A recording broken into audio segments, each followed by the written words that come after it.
उजाडली आज प्रजासत्ताक दिनाची मंगलमय प्रभात, उजाडली आज प्रजासत्ताक दिनाची मंगलमय प्रभात. देशभक्ती देशप्रेम संचारले आज चराचरात, करते मी माझ्या भाषणास सुरुवात. आजच्या कार्यक्रमाचा अध्यक्ष आदरणीय मुख्याध्यापक, वंदनीय गुरुवर्ग आणि माझ्या विद्यार्थी मित्रांनो, सर्वप्रथम तुम्हाला भारतीय प्रजासत्ताक दिनाच्या हार्दिक शुभेच्छा. 26 जानेवारी हा दिवस आपण भारतीय प्रजासत्ताक दिन म्हणून मोठ्या अभिमानाने साजरा करतो. डॉक्टर बाबासाहेब आंबेडकरांनी भारतीय राज्यघटनेतील संविधान समितीने 26 नोव्हेंबर 1949 रोजी संविधान स्वीकारले व 26 जानेवारी 1949 रोजी संविधान अंमलात आले. त्यामुळे 26 जानेवारी हा दिवस भारतीय राज्यघटना अंमलात आणण्यासाठी निवडण्यात आला.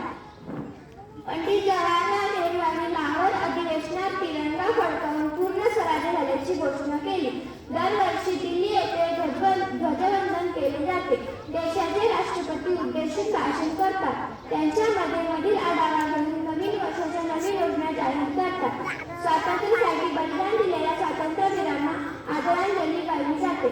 शेवटी जाता जाता एवढेच म्हणणे, या जन्माचा नजराणा मायभूमीस पेश व्हावा, या जन्माचा नजराणा मायभूमीस पेश व्हावा, तिरंगा माझा गणवेश व्हावा, सांडावे सुधीर या मायभूमीसाठी, सांडावे सुधीर या मायभूमीसाठी, हरेक जन्मी भारत माझा देश व्हावा, हरेक जन्मी भारत माझा देश व्हावा.